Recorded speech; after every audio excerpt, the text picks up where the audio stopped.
have no idea. Yeah. Poor child. All right, Okay, guys, so we are live. We are live. Yep. We are live. We are live. Here we are, another fabulous day. I'm not seeing anything yet. Oh, well. Are you on there yet? I didn't see it. We are on. We are live. We Yep. are live. We are coming. And I just got to connect chat, and you guys can start. So I'll let you know in just a minute. Okay, yep, I see us now. Got a great show today for anyone who might be joining us. We're going to be talking to Mr. Jarvis Jones, former candidate for Attorney General. As far as we know, he won, actually, and it's fake news. So really excited to talk to him. And as always, we're looking for any comments from any of the audience. If you want to talk about anything that you think is an issue in Minneapolis with, especially in regard to crime, let's talk about it. So we'll be starting very shortly. You guys hear how I work the title in like that? It's pretty good. Like it. Absolutely. Let's talk about it. So we'll be starting very shortly. You guys hear how I work the title in like that? It's pretty good. Someone's got a speaker on in there. Yeah, I do. Yeah. There we go. You guys hear how I work the title in like that? It's pretty good. Someone's got a speaker on in there. Yeah, I do. There we go. You guys hear how I work the title in like that? Someone's got a speaker on in there. Yeah, I do. Is that still me? I thought I got it off. There we go. Oh, there All we go. right. You sure, man? Really, bro? It won't cut it off. Okay, there we go. No, Do you want Chell to come in and grab it? I think I got it. There we go. Okay. All right. And the show is all your guys's. Oh, yes. And here we go again. Another fabulous Wednesday of Let's Talk About It. Man, we got so many things to discuss today, as you know, always in such a short period of time. So we're going to jump right on into it. You know, we have a fabulous guest in the house today, Mr. Jarvis Jones, and we will be introducing him here shortly. But, you know, before we get started and we get everything rolling, you know what we got to hit you with? That backpack. That backpack. And you know, that backpack consists of making sure you got your driver's license and insurance with you before you get in that vehicle. Make sure you place them above the visor and make sure they're easily accessible so if stopped by law enforcement, it's not confused for a weapon. Make sure you listen to the officer, allow them to go to his spiel, stay calm, and as always, make it home to your loved ones. Same thing when walking down the street. Make sure you got your ID or driver's license easily accessible. Keep your hands where they can be seen. Stay calm. Allow the officer to go to his spiel, and as always, make it home to your loved ones. You got to make it home. Now, you know that every week we're here from 4 to 5. Make sure you tune in, join us. We want to get your comments, anything that's happening in your community we want to talk to you about, so we're definitely here. As you know, my name is Joe Banks. I'm running for Hennepin County Sheriff. This show we started to make sure you as a community could talk to us and that I could talk to you as well. So we're going to keep doing it every week. We're going to turn it back over to Beeks. Yes. As he stated, this is a platform for his grassroots campaign and his election for Hennepin County Sheriff. But however, as you know, again, he cannot do this alone. You, the community, your voice matters and your vote will count. You have to get involved. It is imperative that you get involved in your community to see the necessary changes that you deserve and desire, right? I mean, it is what it is at this point in time. But again, we want to encourage you to kind of call in, chime in, text in, come on down, be a part of the show, have us come to you and do a do-si-do. I don't care what it is, just, you know, let's make it happen, right? But, you know, man, you know, we got so many different things that we need to talk about. But before we kind of jump into some of that, I definitely want to introduce, you know, our special guest, you know, to my right, no other than the man Jarvis Jones, you know, who we so proudly have been able to meet several months ago, you know, and he's one of these cats, man. It's just like, how come I didn't know this dude 10, 15 years ago? You know what I'm saying? We met him over at the UROC as they were holding a community conversation with the at that time, it was the candidates for Hennepin County Sheriff and also for the Hennepin County City Attorney, right? Yes. County attorney. The county attorney. Yes, Okay. county attorney. I was like, Close enough. Right, Close right. It's enough. close enough. I Right? knew what you meant, brother. But we had an opportunity to meet with this gentleman here, and a host of others that was running for county attorney as well. Unfortunately, that this gentleman was the only one out of that group that was kind enough to kind of come on down and get on the show and just be able to share some insight from his perspective in regards to how community and I guess just the justice system as a whole, if you will, needs to kind of connect in order for us to be successful in moving forward. Mr. Jones Yes. is an attorney. How long have you been an attorney, brother? 30 plus years. 30 plus years. And what kind of practice do you do? Yeah, my practice is primarily commercial litigation. So I'm a litigator, and I represent different business clients, Okay. corporate clients, Fortune 300, Fortune 500 clients. Okay. The area is a lot of product liability, insurance defense coverage, things like that. Okay. So again, we know that you had you was running for Hennepin County attorney.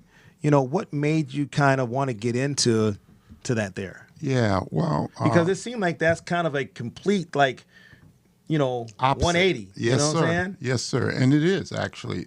It's a complete 180 as far as my practice, area of practice, but it's not at all a 180 as far as my involvement on a personal level. I was president of the Minnesota Minority Lawyers Association, twice elected to that. And we were basically an insurgent group, if you will, in the legal community. We had called a boycott of William Mitchell when they tenured their only African-American professor. And I also was involved in making sure all lawyers throughout the entire state, when I was president of the Minnesota State Bar, take credits on continuing legal education to eliminate bias. So today, all lawyers throughout the entire state, 26,000 lawyers, have to take classes on eliminating bias. Many of them aren't happy with me, but that's what we needed. So I haven't been involved on the criminal justice side, but as you brothers know, and I'm sure your audience know, there's a lot of work to be done. Oh, yeah. Oh, absolutely, absolutely. One of the things that really kind of caught my attention with you, man, is your overwhelming, personality.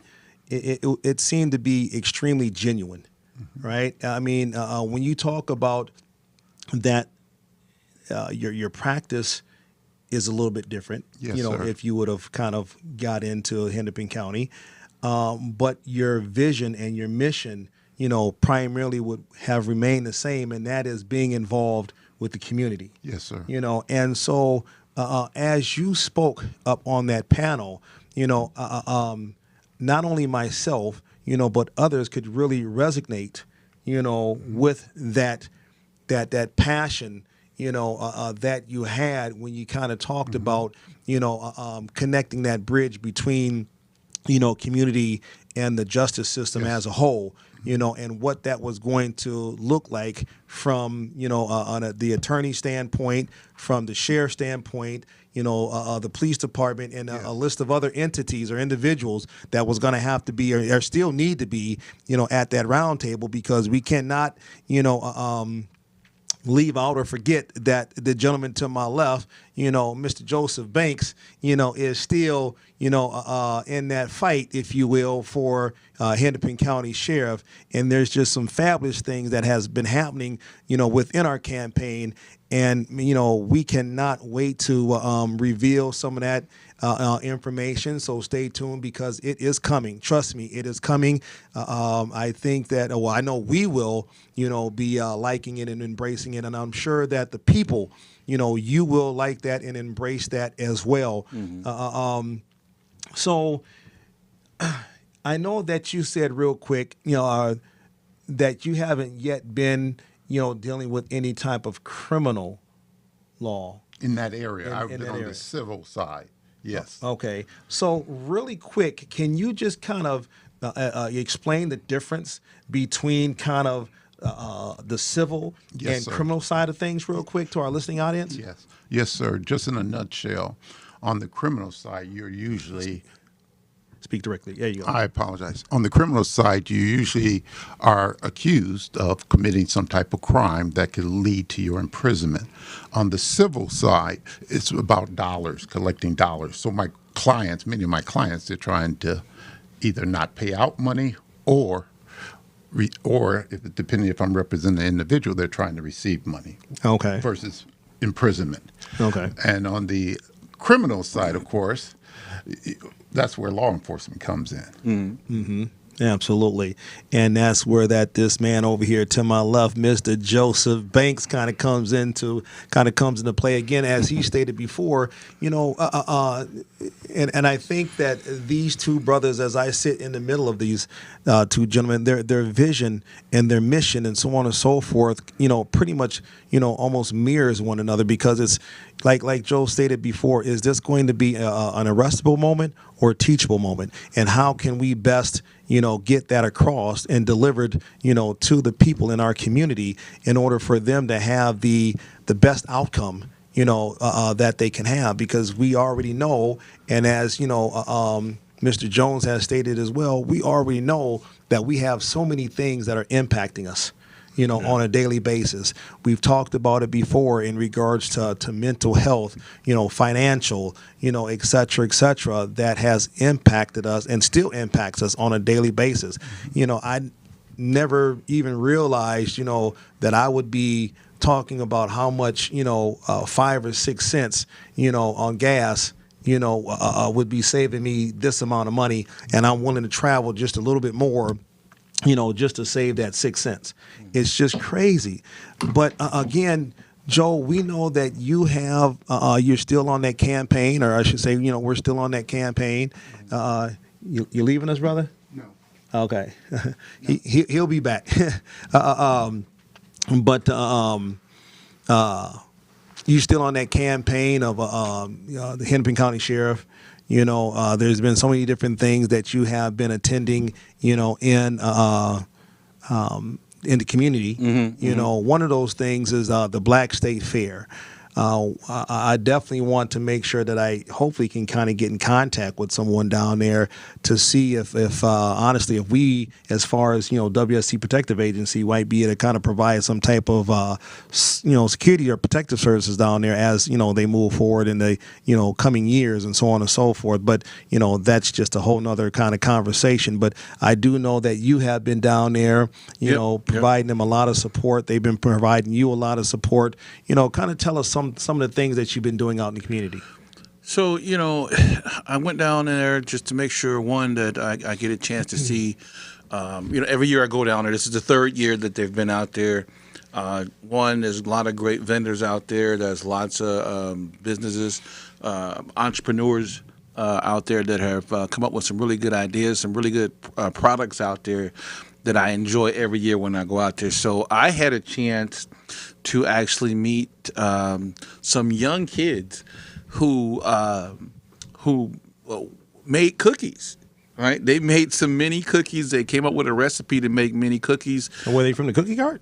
No, they're not from the cookie cart. Okay. And I don't know if we can pull up my webpage at all, but they're on my webpage somewhere. Okay. But they did such a good job at packaging, designing, and all that. And the cookies taste really good. And the kids were actually out there selling the cookies. And so I had to stop and take a picture and talk with them. And I even told them once they get a chance to come out and, talk about the process when they get on the show. But I thought they did a really good job. And, you want to support the youth, right? Absolutely. Our young leaders of tomorrow. And I thought having them out there was a prime example of, leading our kids in a great direction. So it's a really good thing that they got going on out there. They're doing some great networking with different businesses and things like that. The host of the show out there was Tad Al, and Tad Al was, Tad Al's out there doing her thing. They had some folks on stage. So they got a corner completely separated for like kids. So it's like a kids corner. That's what they call it, the kids corner. They got some large jumpies out there and games and tables for people to eat. Lots of great food. So I had a chance to eat some ribs. I ate some jerk chicken, couple Polishes, got some ice cream. Hey, for those that don't know, Joe can throw down, y'all. Joe can put it down. So I mean, it's a really good time. I've been out there most of the week. One of my nonprofits actually has a table out there, Twin Cities Recovery Project. So they're out there doing some outreach in the community as well, and they got a decent security going on in there. So it's pretty protective, which is what I like. People feel safe out there while they're out there. They're doing some decent screening for folks coming in the gate. But the best part of it was the networking. Right. I ran into some brothers who are starting their own programs that are in the correction services and things like that are looking at doing some group homes and some other stuff in the community for people who are coming through the system and trying to get on their feet. Former correction officer from Stillwater was out there, and he's got some decent programming out there. So it's a really good time. Make sure that you get out there and check it out. They're located at Chicago and Lake, South Minneapolis. So just so you know that, get out there and support them. It's only $7 to get in there, so make sure you show up there. So when is that running through? I think they're done tomorrow. It might be the last day, or today might be the last day, because it's just a week. Okay. It's like 4 or 5 days. And then, of course, as you know, come Thursday, the Great Minnesota Get-Together kicks off over in St. Paul, right? So if you just started getting the taste buds ready, make sure that you head on over to the Minnesota Great Get-Together and get you some of that good food, too. Bob Fletcher, along with the chief of the state fair, and those guys have made sure that it's a very safe environment this year, metal detectors, to make people feel a little bit more comfortable. So you'll have to go through the metal detectors before you go into the state fair, which will make everyone feel a little bit safer while they're in there. Yeah, I'm definitely I got plans to kind of go out there. I don't know how it's going to look this year since I done stopped, eating a lot of meat. So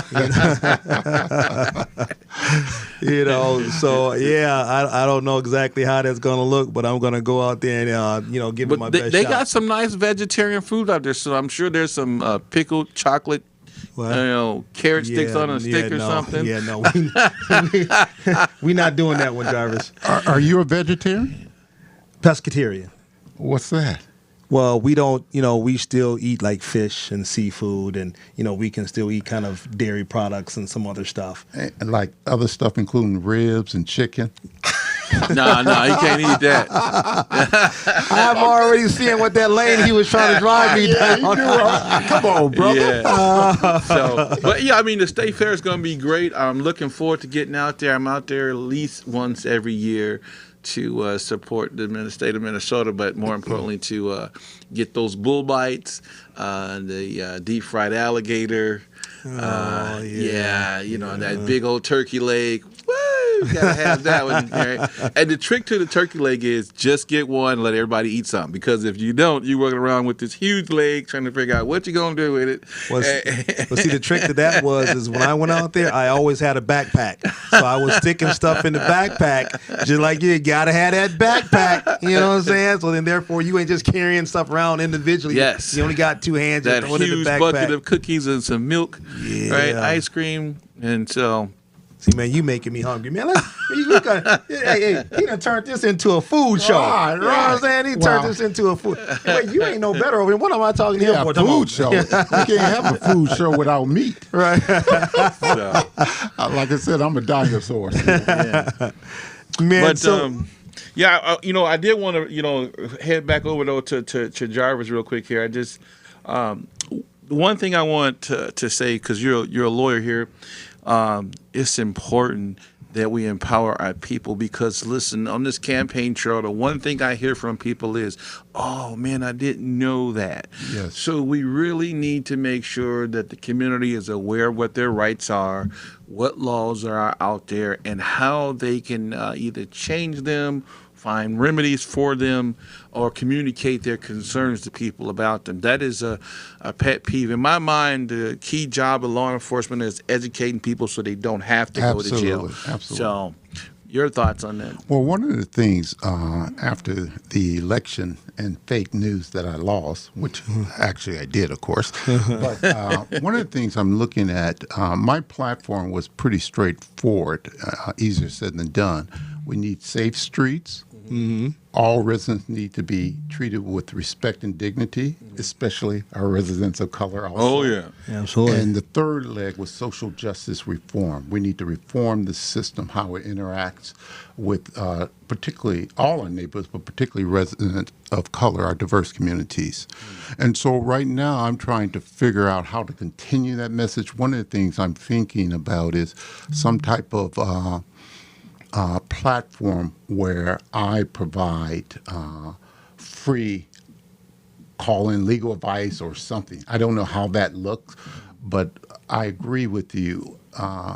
Information knowledge is key. Big time. And to the extent we can make residents more informed what their rights are and also help them understand how to respond, which you, to plural, we're doing at the top of the show, I think is so important. Oh, yeah. Oh, yeah. Well, we have a person that then kind of chimed in here a little bit, and we always like to kind of get to Miss Melinda Hobson. Yeah, we'd like to kind of get to our viewers as much as we can. I know last week, man, we had a lot of viewers, and again, we thank all of our viewers, for chiming in. But last week, man, we was not able to kind of keep up. So her question is what plan do you have? And I'm assuming that this is for Joe. Uh-oh. What plan do you have to clean up the South Side of the gun violence? Ooh, that's a good one. That's a good one. So the biggest plan right off the back is, we got to get guys out here doing more investigations to where these guns are coming from. Too often we're going across searching for people who are in possession of these firearms, but we're going to do more good actually pursuing where they're getting the guns from. I know if you saw on the news, they did have a sting that they did arresting 25 people with multiple agencies, 15 in the metropolitan area and 10 in the city of Rochester. And I thought, and I still think that's a great job that they did. But for me, unfortunately, it always appears as though whenever there's a need to make a statement, we have to go to the poverty-stricken communities, arrest the people we know for sure have the guns, and then parade them in front of the TV and say, look what we've done something. The real reality of it is we didn't make a major impact into the crime system. And I'm not throwing them under the bus. It's just that for me, I want to see the train that had the guns. Mm-hmm. Then I feel like we really did something, right? When I look at the fact that I'm walking inside of a Walmart store and there's customer clerks that are telling me, hey, we're out of ammo, and I look at what's happening on the street, and I know there's obviously an unlimited supply of ammunition on the street, then I know we still got work to do.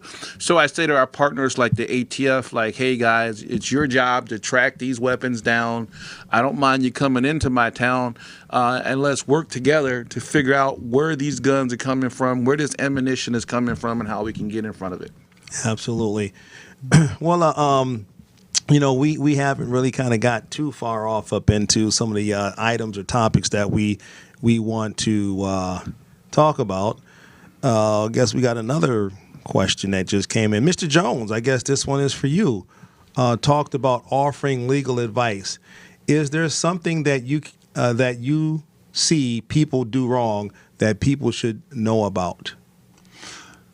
I wasn't thinking in particular about any one thing. There's just a lack of information as far as when you look at the criminal justice system, as far as what folks' rights are and are not, and what they can and cannot do. One of the things I'm looking at is how do we, one, hold ourselves as a community accountable, but also how do we hold the law enforcement accountable, the prosecutor office accountable, and the judiciary. So there's a lack of information between the community as it relates to how to hold particularly the prosecutor office and the judiciary accountable. And I think there's more can be done around law enforcement too. So the more informed we are, the more powerful we are. So I'm not thinking of any one specific issue. And I'm definitely not thinking that someone is doing anything wrong. It doesn't matter what community you live in. Most folks don't know how to interact with the criminal justice system as far as based on their rights. And so most people think their rights are based on TV. Right. Which will get you in trouble right away. Absolutely. Talking about walking that old Starsky and Hutch to get you in trouble, huh? Absolutely. Perry I Mason. think the biggest thing is that most people don't know that the cops don't have to arrest you for everything. Absolutely. Right? There's that discretional authority that police officers have, and so unless there's a body on the ground or court order, you do have some discretion in terms of taking people to jail or not. So that is probably the biggest piece that people of color don't know, because they expect that if something's wrong, I'm definitely going to jail. They don't expect you as an officer to be able to say, no, this is going to be a learning situation here instead of an arrestable moment. So that's what we wanted to push out there. Big Absolutely. And can I throw one more thing in just quickly? For example, I grew up south side of Chicago in the Inglewood neighborhood. It's known as the murder capital of Chicago, that neighborhood, the Inglewood neighborhood. So I'm very much familiar with crime firsthand. Notwithstanding that, my brother and sister are first-generation Chicago police officers, retired in the inner city of Chicago. One worked on the north side, all mostly white neighborhood. One worked on the south side, mostly black neighborhood. And my brother works on the south side, mostly black neighborhood. And they both definitely bleed blue. But being African Americans, they understand the disparity and disparate treatment of people of color. And it's very interesting when my sister talks about policing on the north side, which is mostly white. She talks about what you were talking about, how people are shown much more discretion. But she also talks about how people on the north side, they're more quicker to complain, call a sergeant, or have someone come out. Whereas on the south side, my brother talks about, well, people get all upset on the street, but then they go away. And I understand people feel they're not going to do. Oftentimes, nothing's going to come of it. But we need to come together and make sure our voices are heard when we felt we're treated unfairly. Oh, yeah. And so those are things we need to come together and speak loud on that can play a part in making a difference. Absolutely.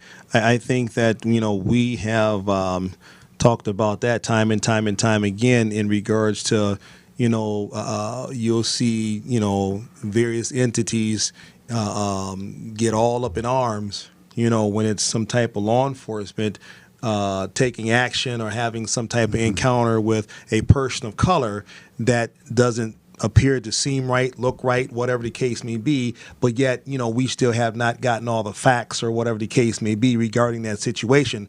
But they're out there, pumping fists and blocking streets and burning up stuff and so on and so forth.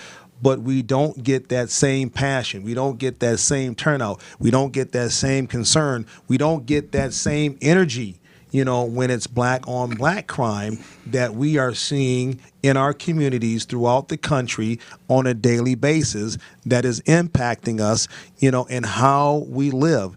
Joe said it last week that he had a conversation with various individuals from the community that after a certain time of day, if they don't have some milk or they don't have whatever items in their refrigerator, that they too scared to come outside and walk over to the local grocery store because they don't want to be accosted, because they know the type of activity that's in their neighborhood, of possibly catching a stray bullet or just whatever the case may be. They feel unsafe. And so as you're talking about, us coming together, I think that we have to, stop waiting on, if you will, for someone to kind of come down and hand us whatever it is that you think, feel, and believe that they're supposed to hand us to make us feel safe. We have to do this ourselves. And I know that you want to talk about this real quick, but I will, say this here. I am in the process of putting together right now, I'm just calling it a networking agency or a networking system, or because we haven't even had our first meeting just yet. That's going to be coming up in September. However, it's going to be individuals like Joe to my left, Mr. Jones to my right, and a few other individuals. So then, therefore, we can have some type of community dialogue, follow up and follow through with various sessions. So then, therefore, we might be able to put together, some type of course or class on how to write laws and get over to the Capitol to get these, laws passed, or just other things, as he stated before. What we don't know, we don't know. You know what I'm saying? But we have the knowledge, we have the resources, we have the individuals, we have the talent, we have all of that in order for us to know. And that is exactly why I am putting together, this piece, and I'm looking forward to seeing this seed grow.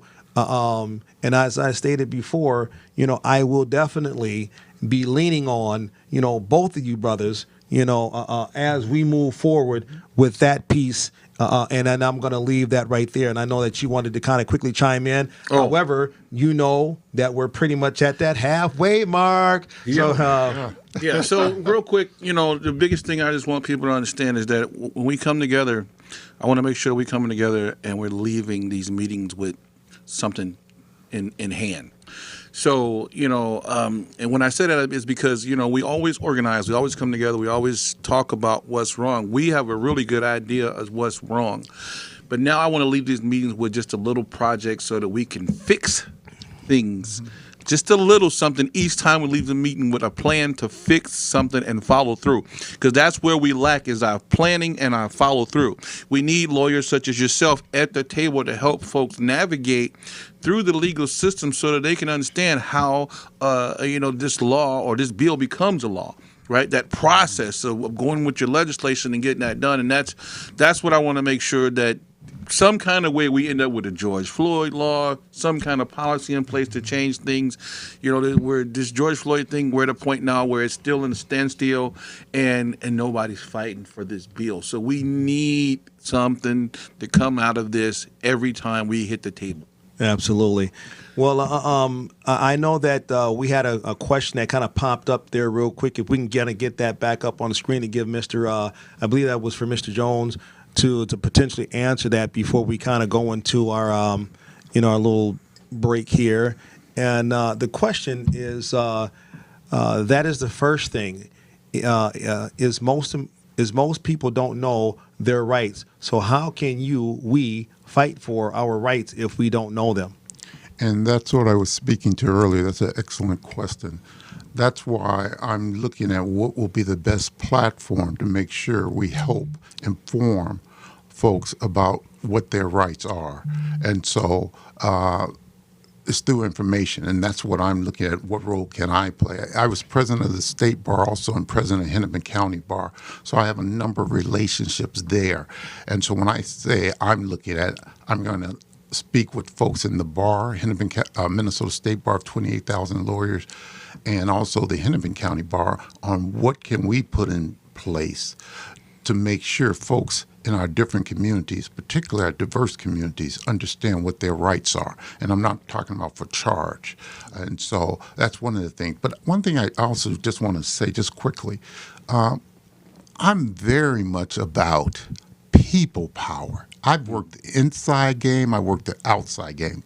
Outside game I've called a Boy Scout, William Mitchell, when I was a young kid in Boy Scout troop.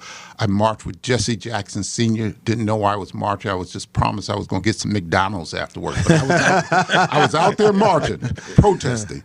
And I also been on the inside game, vice president at a Fortune 300 company and in senior management. Our power will come from us as a community. Absolutely. Coming together and making sure our voice is heard, not just when there's police, as was spoken here, misconduct, but on a lot of the day-to-day issues we face. We have more power than we really, I think, sometimes know. And it comes to us uniting on a consistent, regular basis. Absolutely, and that's exactly what Kevin, the coach Jackson, has kind of put up there with his statement, is that we, the community, have to patrol our own communities in order to clean them up. Right? The police and things of that nature, they can help and they can assist, when we need them to provide the services that they provide. But when it kind of comes to us being able to patrol our neighborhoods, clean up our neighborhoods, hold individuals accountable, and so on and so forth, we have to do that. Yes, strength in numbers. We know who lives in our community, who doesn't live in our community, and when they don't, and they come in there with that stuff, we call them out. We call the cops. We come together. It's the old broken window theory, right? Absolutely. And that's how you make changes. Absolutely. Well, man, look here, man. We are at that halfway mark, man, and of course, we have to kind of educate and inform the folks on a lot of different things when it kind of comes to your safety, things that you can use on a daily basis, as you travel from point A to point B. And I'm going to turn that and slide that right on over to Joe. That's right. That's right. What he's talking about is that great backpack. We start, middle, and the end with that backpack. And that means making sure that you got your driver's license and insurance with you before you get in that car. When you do get in the car, place them above the visor so they're easy accessible, and that they won't be confused by law enforcement for a weapon. Remember to stay calm. Listen to the officer. Let him go through his spiel. And as always, make it home to your loved ones.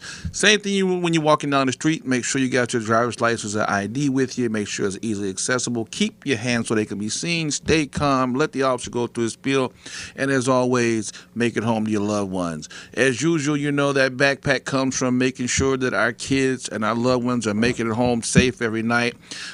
We started this because a lot of times people give their young folks or their loved ones the wrong impression to deal with law enforcement. Remember, law enforcement are interpreters of behavior, so if they don't know you and you're acting out, they're going to deal with those behaviors, and we want you to survive your contact with law enforcement. Absolutely. And again, I will say this, and I'll say it again, and I said it before, right? And this is where it is extremely important, where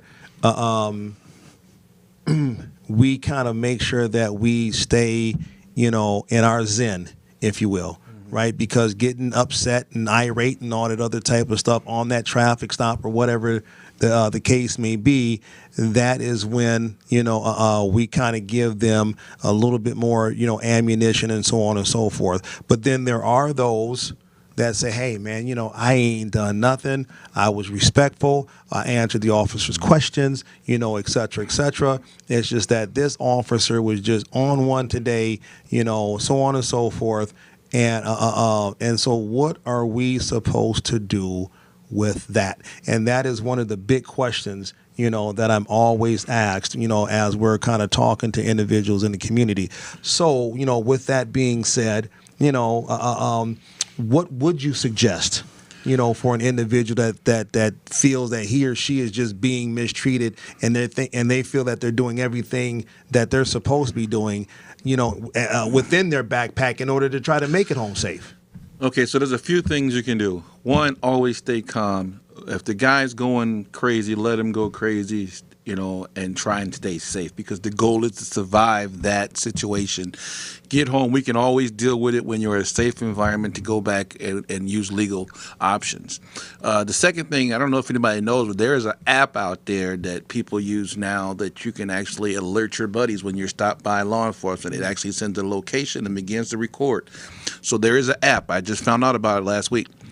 And most importantly, you can also turn your cell phone on or your car camera that you have and just begin recording it, so there's a record of what's happening to you in case it does go awry. But it's important that you stay calm, because the goal is for you to go home every day. Absolutely. Yeah, absolutely. Absolutely.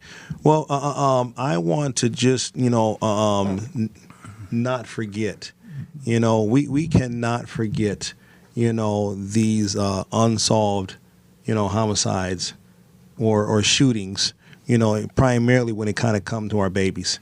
Mm-hmm. We still have individuals out there, families and friends, that are looking for closure, looking for some peace, looking for some resolutions, looking for an arrest, when it kind of comes to their child or their loved one. And then we just had another 6-year-old child that was shot just within the last 48 hours or so over in South Minneapolis, I believe, as the child was riding a bike, if I'm not mistaken. Caught in the crossfire between two people that were shooting at each other, so it sounds like. And right now there hasn't been an arrest made, I don't think, in that situation. So I haven't heard of any. The sad part of it is this is still yet again a community issue, right? We do have some law enforcement resources. I'm not sure how we utilize them because I'm not doing the job with those guys. But as far as I know, Project Safe Streets supposedly puts a camera on each street in Minneapolis, accompanied with shot spotters. So hopefully we can get these folks picked up. But it comes always back to the community. We know these people. They are not strangers. You know them. You see them. Call them out.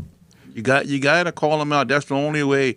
You have to make them feel like outcasts, because when they out here putting our kids at risk, or putting anybody at risk for that matter, that's what we have to do. We have to outcast them and let them know this is not acceptable behavior. We will not tolerate it, and we will turn you over to law enforcement and see that you're prosecuted properly. Absolutely. Well, I'm always interested too, as well, is that, there's a lot of entities out here, and again, I'm sure they do some very fine work. A lot of nonprofit organizations out there that are, supposed to be, I shouldn't say supposed to be, they are hired and getting paid, to provide a level of bridging the gap, if you will, or a service to help reduce these crimes, and when they happen, they're supposed to have these connections, that perhaps law enforcement or the justice system probably doesn't have, in order to kind of report back to the police, in order to kind of get this person, locked up. But it appears to me that these entities are lacking in providing their services, their resources, their information. I don't know, because we still seem to be having, these the same outcome, and even though that our numbers per se right now for homicides is down a little bit from last year, we are still collecting even more shell casings at crime scenes. We are still having a lot more babies and things of that nature that are out riding bikes and so on and so forth being impacted. This is right up there with my aunt, a grandmother, 6 years ago, who was minding her own business, taking her granddaughter to a job appointment and got caught in the crossfire, and unfortunately, like some of these other babies, lost her life as well. Mm-hmm.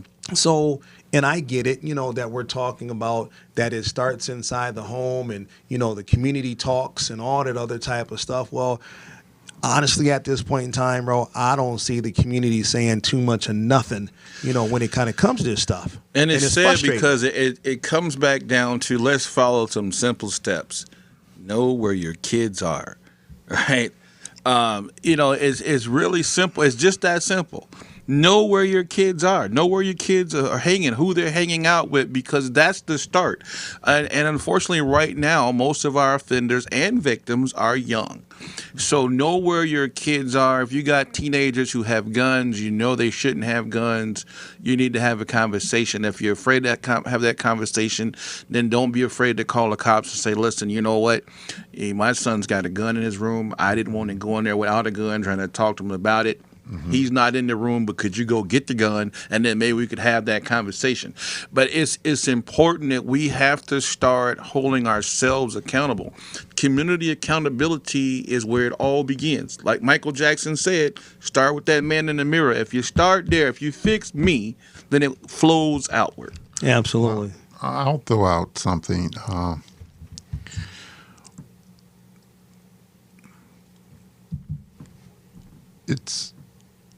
I think, without a doubt, one of the reasons I decided to run for Hennepin County attorney, because I believe the criminal justice system, the system itself, is broken, as it relates again to how the system interacts, particularly with people of color. And so, but make no mistake, that's a significant part of it.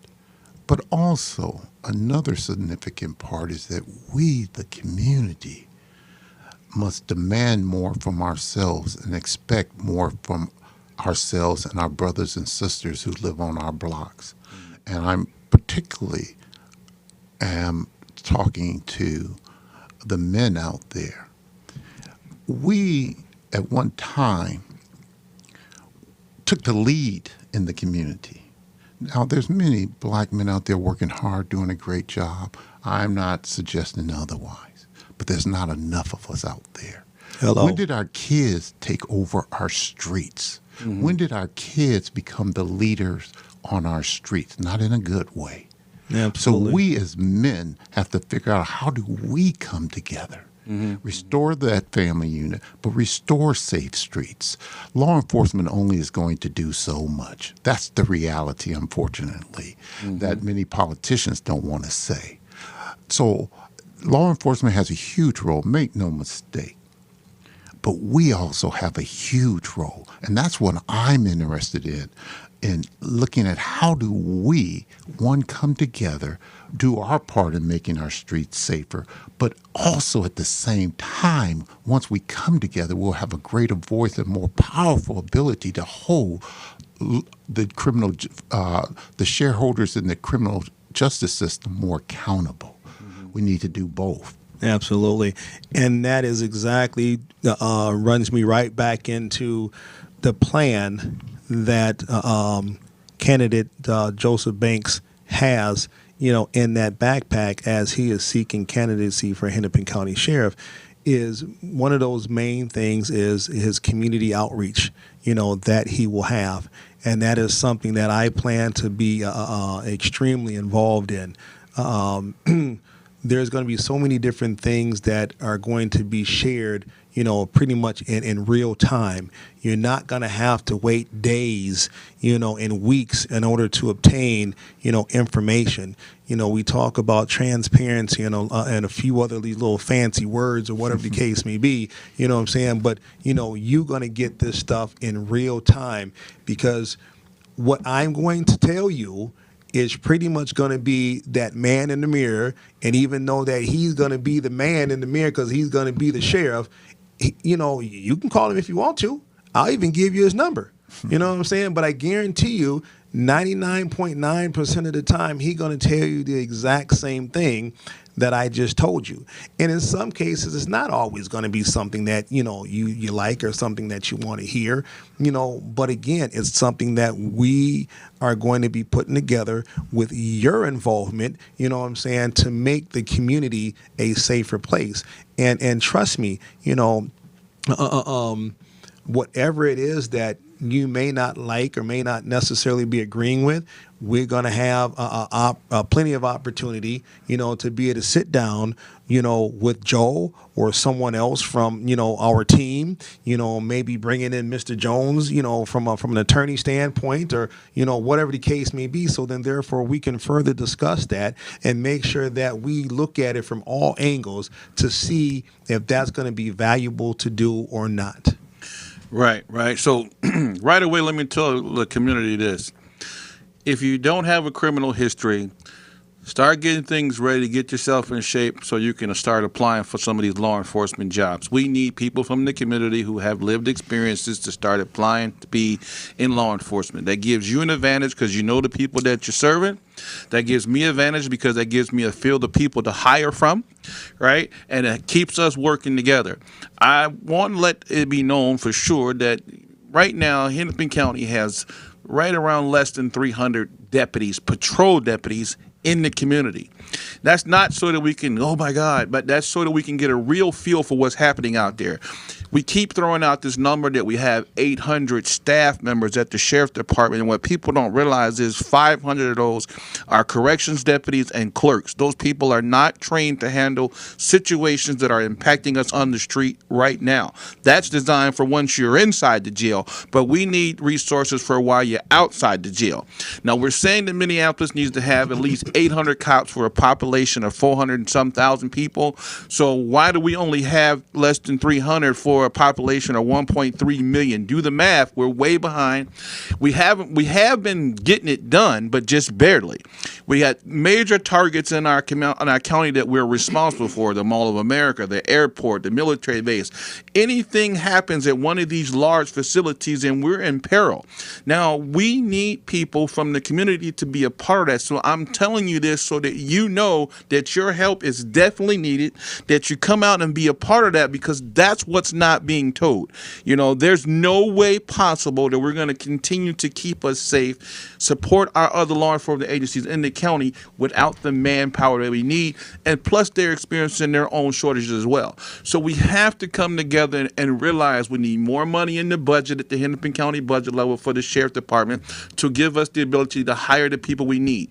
We need you, the community, to want those jobs, right? We need you to want to be a guardian of your community. So I'm telling you right now that if I get in here to be sheriff, I'm definitely looking to hire people from the community, and we're not going to take 10 months to do it, right? So I'm telling you now, while you got time, get healthy, get in shape, get a part of your community, get up to speed on what's happening, and be prepared to move out here and help us out. Absolutely. Quickly, I know that there was a question that popped up on the screen right before Joe got to answering or responding to that question, and I believe it was said something about so Mister, what makes you think you or any other candidate can get the job done? Now, and I'm gonna give you about 30 seconds to kind of ponder on that real quick, because I just want to just kind of say something to Charles Hobson's Senior's question, and thank you for that question first of all. But I will say this here is. And I'm going to test this just to see if I'm right when I say we're looking in the mirror, and I'm going to say and see if he's going to kind of say the same thing. So we're going to test this live right now. It's not necessarily about what he feels, and believes that he can do. It's also about what we, the community, think, feel, and believe what we can do. Exactly. All right? And I guarantee you, we will be thinking, feeling, and believing pretty much the exact same thing.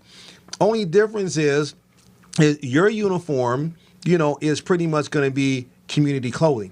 Where by state requirements or whatever the case may be, he has to have on a law enforcement, clothing that states that who he is or who he's working for, and so on and so forth. But what it is that we are trying to obtain and accomplish is going to be one and the same. And if Mr. Charles and others, from the community kind of get involved the way that we need the community kind of get involved, then I guarantee you, he and you and us, will be able to get the job done in what you're speaking of. And you're right on point with that one. I think okay.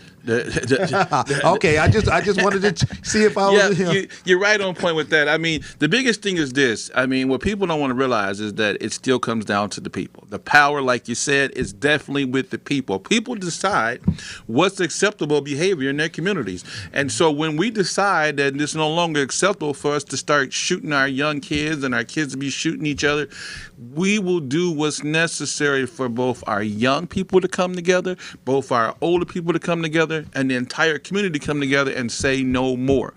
When you see something, say something. Get involved. And like I said, know where your kids are. Help us put together legislation that says, listen, you're responsible for your kids.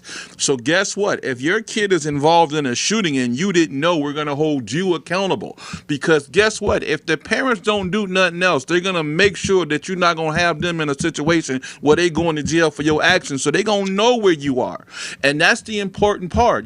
Chuck's make a good point over here when he says, what are we going to do? We have to get the people on board to understand, in order for change to come, you have to decide that you're going to do things different in your community. Absolutely. Well, I will say this here. Of course, we're getting down to, the end of another, fabulous show. We have a few more minutes. I know that Mr. Hudson is, he sounds like he has a lot on his mind, brother. And we greatly appreciate that. And we will definitely give you phone numbers, emails, whatever the case may be, to kind of get a hold to us at any given time, for us to be able to kind of talk to and walk through. Because again, conversation without follow-up and follow-through, that's all it is conversation. And again, there's so many different things that we are doing that it sounds like you could definitely be a part of. So please hold your thoughts, you know what I'm saying, because we'll definitely kind of provide you with that information and get back to you. Obviously, there's a few other different items that I just want to quickly mention here, even though that we're not going to be able to kind of get too much in depth because, we got to, talk to Mr. Jones here just for a couple more minutes before we let him get on out of here.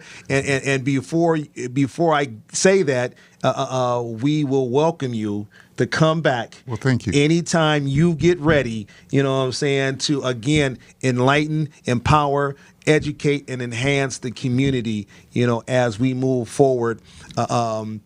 Not only with the grassroots campaign of Joseph Banks, not only maybe with this networking thing, Yes. that I'm doing, but I guarantee you that we can do this. With that being said, there was a baby, a small child that was dropped off at the airport within like last 48 hours or 72 hours or something like that. There, the last we heard is that they had found. They found the individual who dropped the child off, but they did not make any correlation or connection to if that person was the parent or whom that parent may be. Correct. So we are hoping that through the police department's investigations and camera footage and all this other type of things that they have at their disposal, that they will find out, who this child belongs to and find out the circumstances pertaining to this situation. At the end of the day, we are glad and pleased that this child is safe, alive and safe, because we know in way too many occurrences, the outcome is not so pleasant. So, but I hope that the family and friends and so on and so forth can get the necessary help, that they need, because obviously, they need, some type of resources in order to deal with whatever it is that they're dealing with. We also had a gentleman that went to a store, Shields, in Egan, I believe it was at Eden Prairie. Eden Prairie Mall, and had ammo of his own, and it has sounded as if he requested to see that type of gun that holds that type of ammo, and had unfortunately, committed suicide. Right. Now we talked about this type of stuff before, where mental health and other issues and concerns is impacting our communities, on a daily basis. Now, this is a very, very tragic situation for that business. It's a very tragic situation for that mall. It questions individuals' safety and things of that nature. I shop at Shields all the time, and never once have I went in there and felt unsafe. And I've seen, and including myself, have been armed walking in there, but never once have I felt unsafe.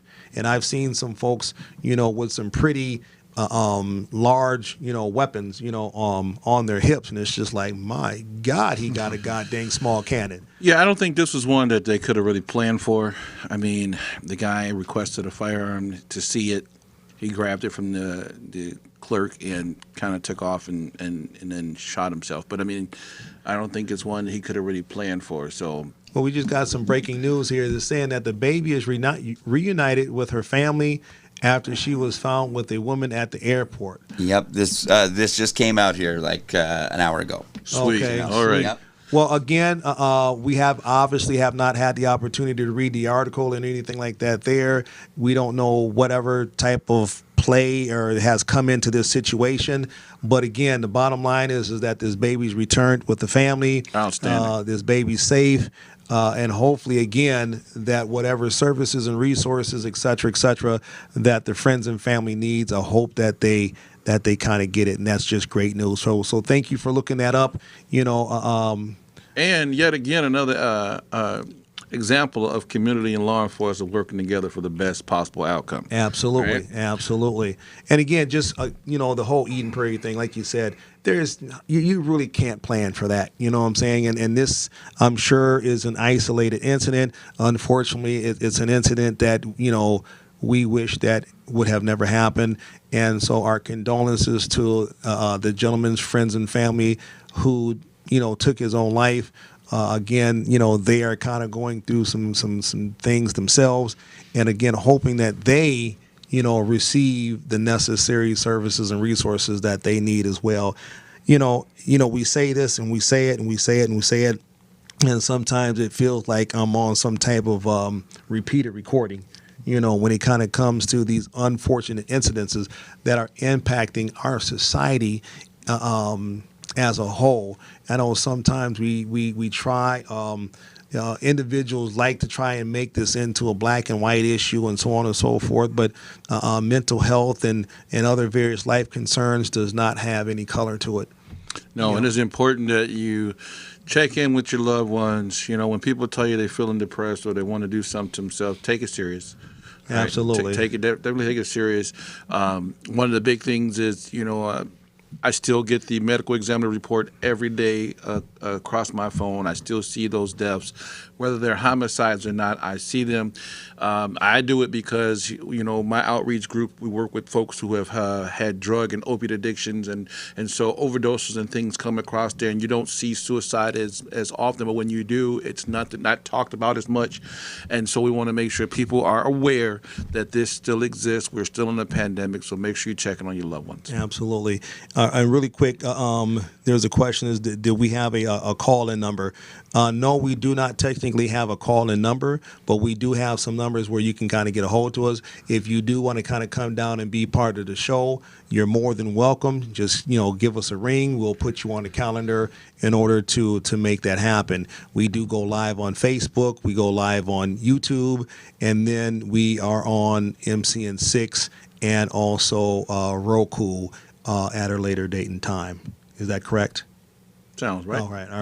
That's right, guys. Yeah, and we can add that phone call thing whenever we're ready. Oh, we can sure. add. Okay, Absolutely. well, you know what? Absolutely. That's something that we're probably going to have to look at here in the near future. So again, I think that was Mr. Charles. So thank you for raising that question, because I guess I was unaware that we had that option. So hey, you just kind of helping us out even a little bit more. Well, Beeks wasn't aware that we're in the 20th century, you guys. So yes, Boy, I'm telling you, boy, they trying to roll over on a bus on me, ain't they? yeah, you can call. Okay. Again, I am not even going to kind of get into these last two items. I think that we will kind of pick that up next week because those are very kind of a controversial type of item. And I think that we would be here for about another 30 minutes, and we're kind of getting a little bit past our time, so we're going to kind of save that. But again, as we exit out of this session here, Mr. Jones. Yes, sir. What would you be able to leave the community with, as they might be able to utilize your words of encouragement, your words of wisdom, your words of just acknowledgement, as they just kind of travel from point A to point B? What can you leave our viewing and listening audience with? Sure. I think what I tell my son, who just graduated from college, but I told him from knee high, that my belief is that Tracy Chapman, I'm dating myself, had a song called Born to Fight. If we remember, and this is what I grew up with listening to my father, that we are born to fight as a people. I'm not talking about physically. though sometimes that's necessary, but I'm not talking about that. I'm talking about mentally, institutional. I view, this is just my personal view, it's not the truth, it's my truth. I'm 63. I get up every morning and know there's a challenge ahead of us. I don't lament it. I don't cry about it. We are strong, strong people. Remember our history. If we think we've arrived, we're wrong. We haven't arrived. And if you know you haven't arrived, there's less room to be so disappointed because you know every day you got to get up and fight.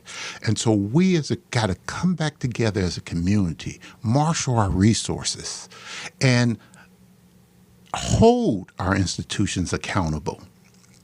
That's where our power comes from. Some folks are saying, so what you going to do? My question is, what you going to do? What you gonna do? Right. What we gonna do? Right. If this brother Banks, he becomes our sheriff, he can't do it alone. One, he has to fight against the internal cultural issues that I believe law enforcement has.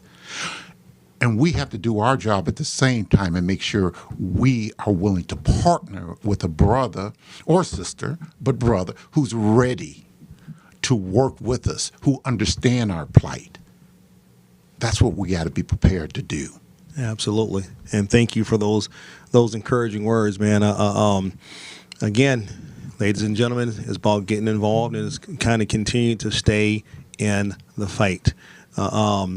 Really quick, I just want to say congratulations to Mr. Ricky Davis, for being able to become the new North High Polars boys basketball coach. Again, thank you, brother. And I'm hoping that at some point we will be able to get you, down on to the show, just to kind of talk about your views and vision, and moving forward with North High boys basketball, because you got some big shoes to fill, bro. Mr. McKenzie done a lot of stuff over there, so and there's already, questions and things of that nature about, who you are and, what you're able to do and what you're going to do and how can you do it. And so, yeah, man, I'm really excited, for the new name and the new face on the block, and just kind of seeing, what we can do as a community and what we're going to look like, with that. Obviously, man, we are down, to the end, of another fabulous Let's Talk About It Wednesday.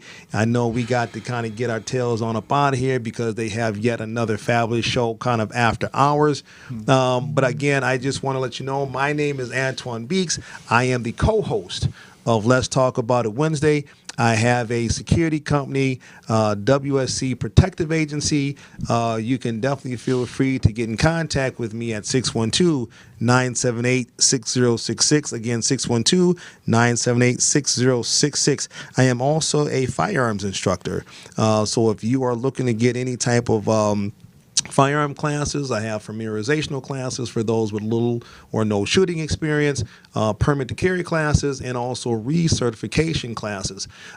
Please feel free to get a hold of me at 612-702-9849. Again, 612-702-9849. I just want to say real quick, man, that it was absolutely fabulous today for Westport Properties, whom is sister companies, I guess, if you will, and they are a property management company. There was like 14 of us that got together today, and we talk about, how things are bigger than us, right? Doing something bigger than us. And we were able to kind of go out to feed my starving children today. And man, it is so much fun when you get a group together. You get competitive about, how many boxes you have packed and all this other type of stuff, and they give you this educational thing about how much you have, how many youth or kids or whatever you have, you will feed, and so on and so forth. And I just want to kind of just quickly throw this out because I just thought it was absolutely phenomenal. And this was all done with just in about an hour and a half. That we had packed 39 boxes, which equated to 19,656 meals. Holy. Right. Which that means that we will be able to feed just what we did today, just our group. We would have been able to feed 54 kids a day for the next year. Oh, You that's know, great. and as you just kind of get some of this information that the individuals who work there provide to you, it's just absolutely amazing. And honestly, me for one, I cannot wait to go back. And just like I said earlier, you know, Mr. Jones is one of them, you know, individuals like, man, how come I didn't know this dude 15 years ago? You know, looking at Feed My Starving Children, you know, it's like, how did I not do this 15 plus years ago? You know, I am not any type of salesperson for them or anything like that there. But I encourage you, you know, if you're in an entity or an individual, you got a group of family or whatever, you know, to just go over there, you know, get involved. These are the type of things that, you know, that also just kind of helps us moving forward. I don't want to get too far off up into that because we are already past that time. You know what I'm saying? Joe, I'm going to go ahead and turn it over to you and let you close it out.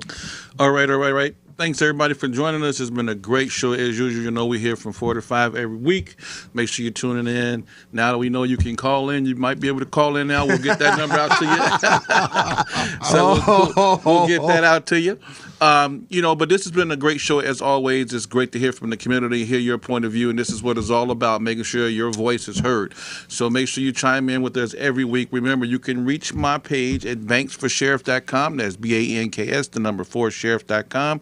Find out more about the campaign, get involved, donate, volunteer time, all that good stuff.